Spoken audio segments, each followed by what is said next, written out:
Oke, bismillahirrahmanirrahim. Assalamualaikum warahmatullahi wabarakatuh. I'm Jumriani, number of register 17.300.028. Okay, I'm from the fourth group. Uh, I'm I'm from the fourth group.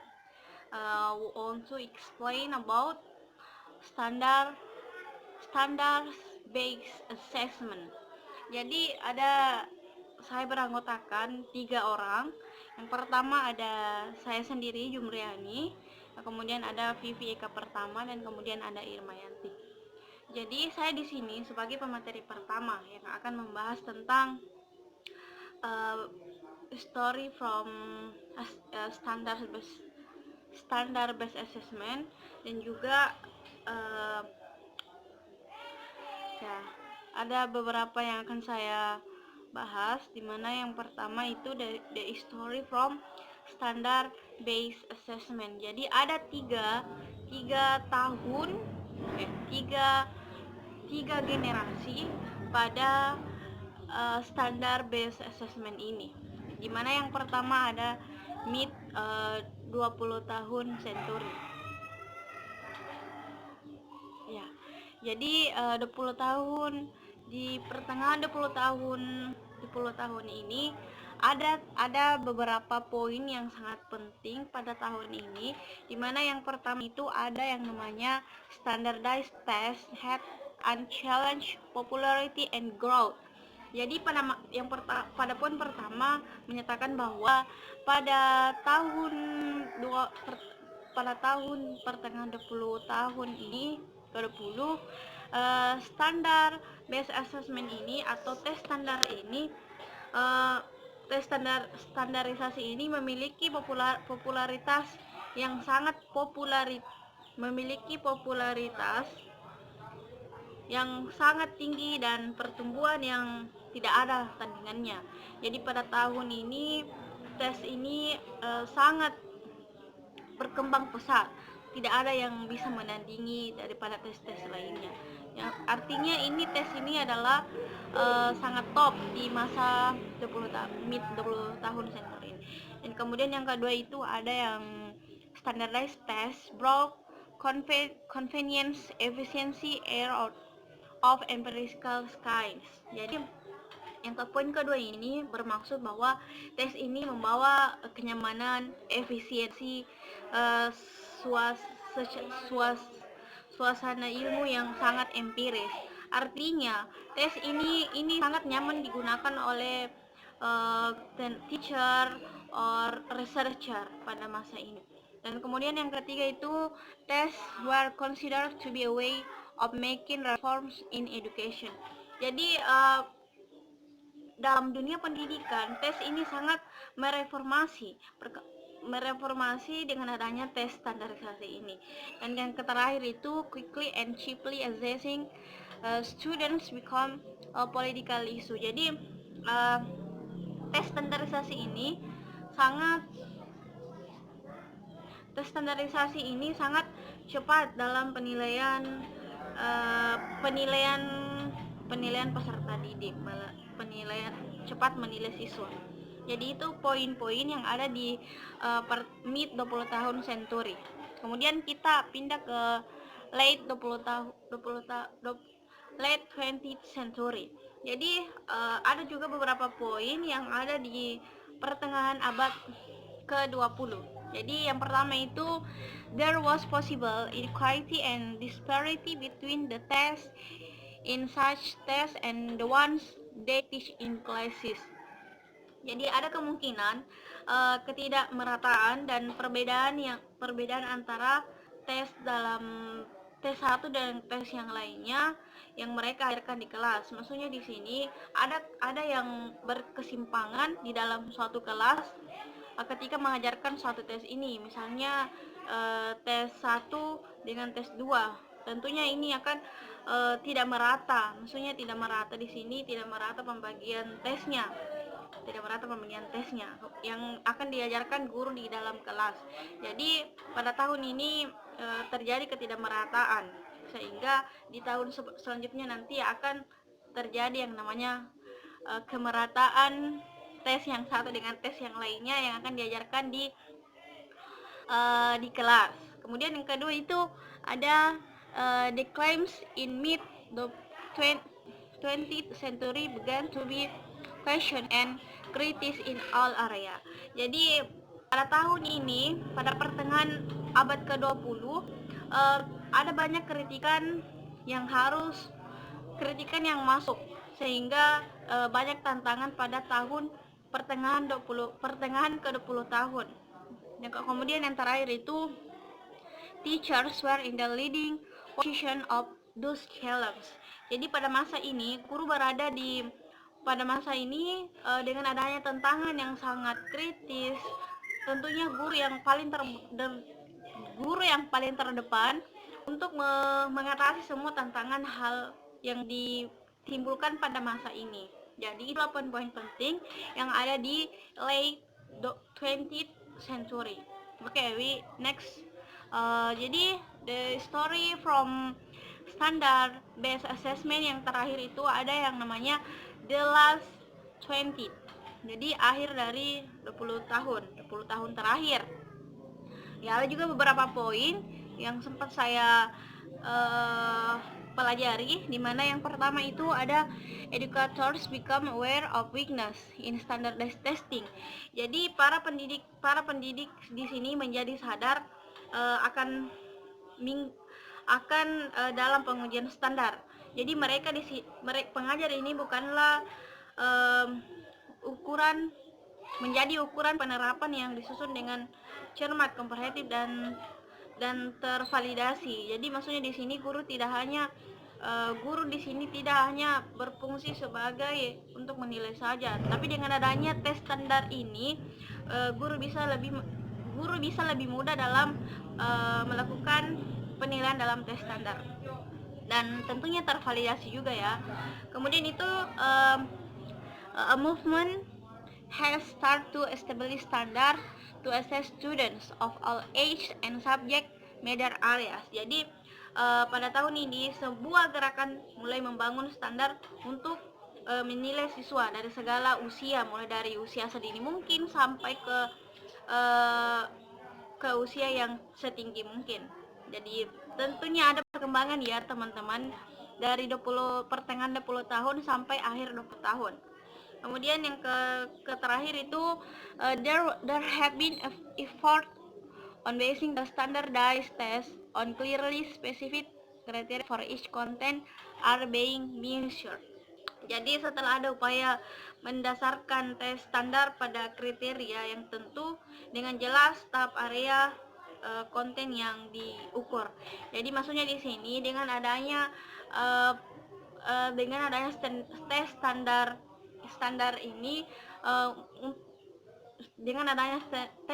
ini lebih memudahkan lagi guru dalam penilaian siswa.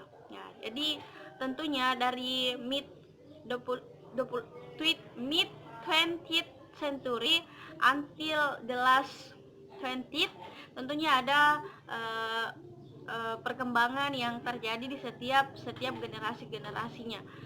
Itu penjelasan mengenai the history from standard based assessment. Okay, we move to next material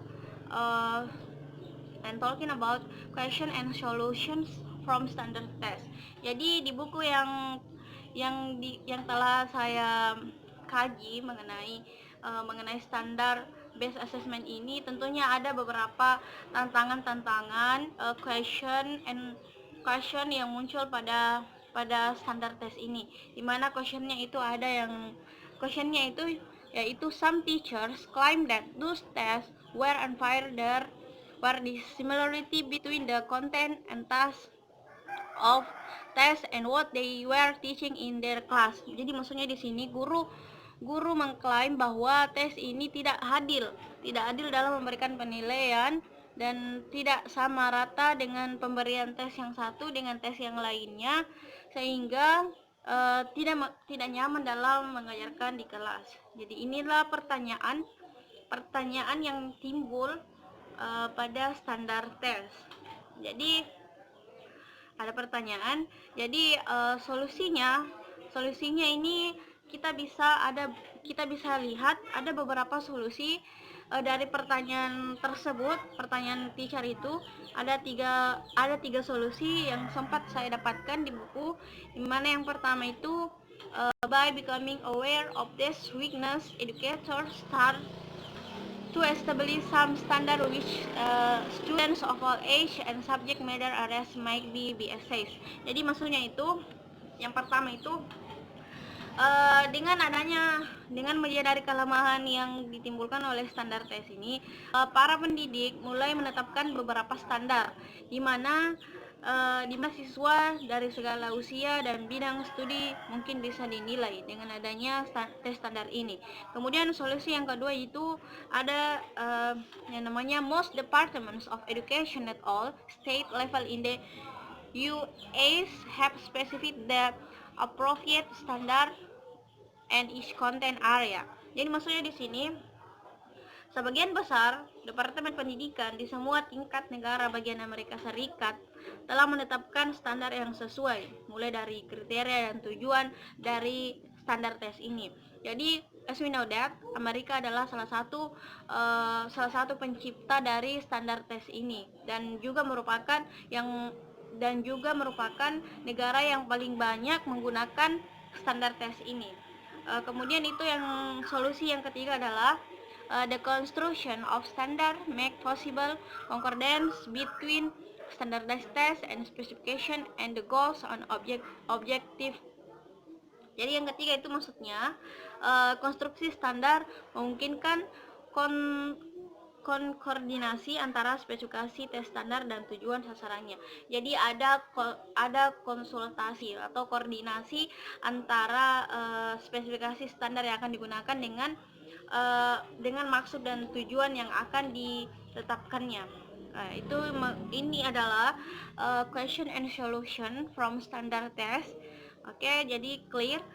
Next, material English language development.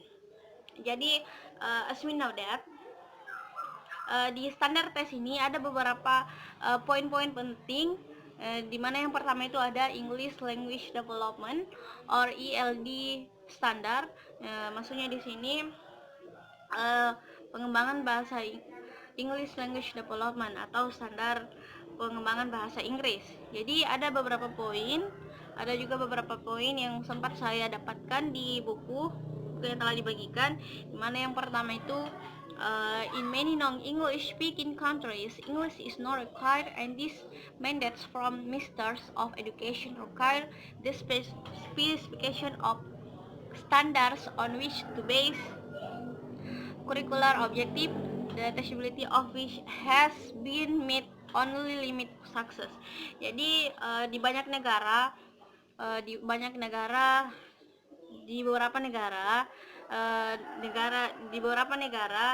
ada negara yang tidak sama sekali bisa berbahasa Inggris, tapi sekarang di negara tersebut itu ditetapkan bahasa Inggris sebagai bahasa kedua.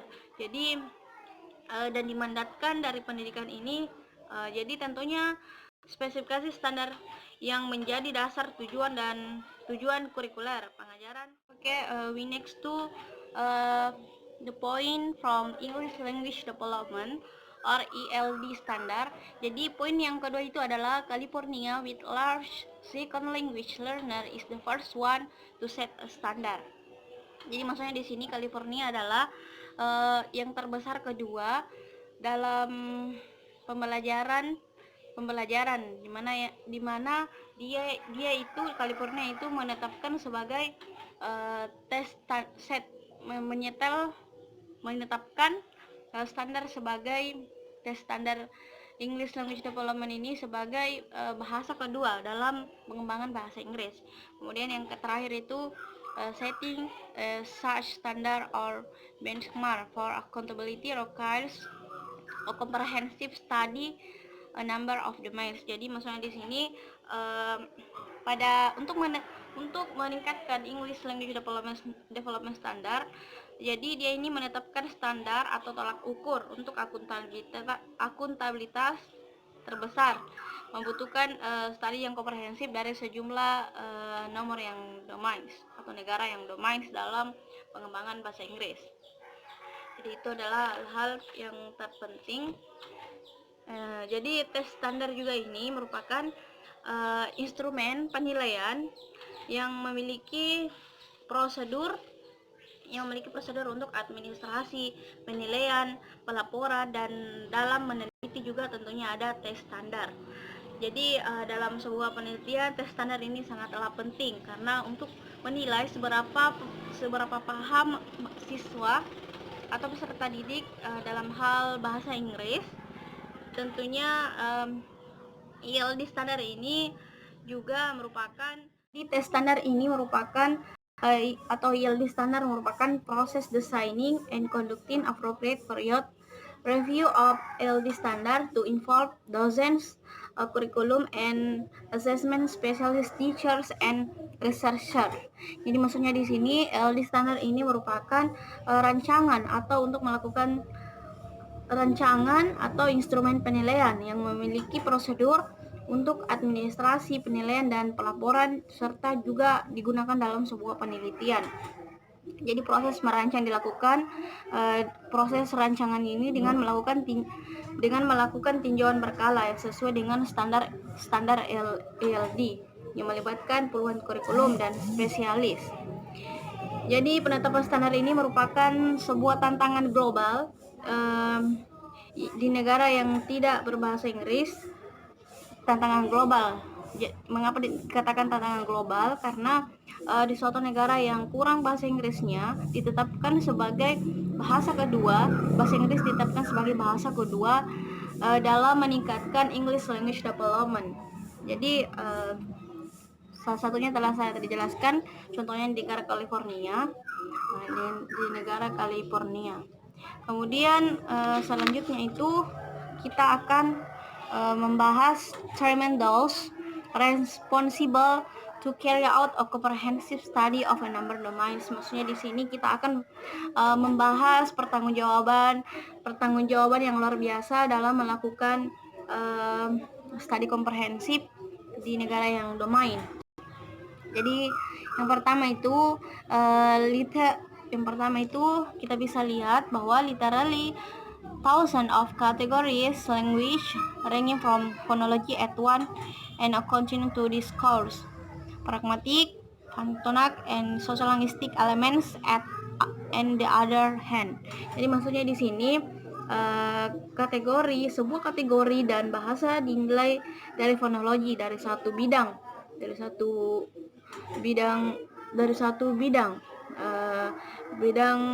pragmatik dan elemen sosiologistik di sisi lain. Kemudian yang kedua itu adalah specification of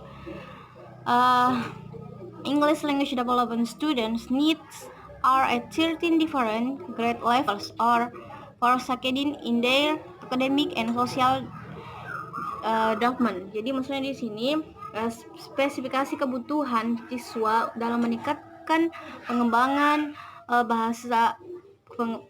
berbahasa Inggris membutuhkan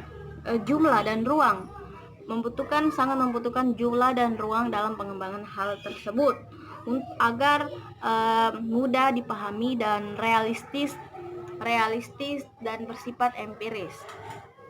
Kemudian yang ketiga itu a consideration of what is a realistic number and scope of standards to be included within a given curriculum. Maksudnya di sini dengan mempertimbangkan beberapa jumlah dan ruang lingkup standar, yaitu untuk dimasukkan dalam kurikulum yang telah diberikan.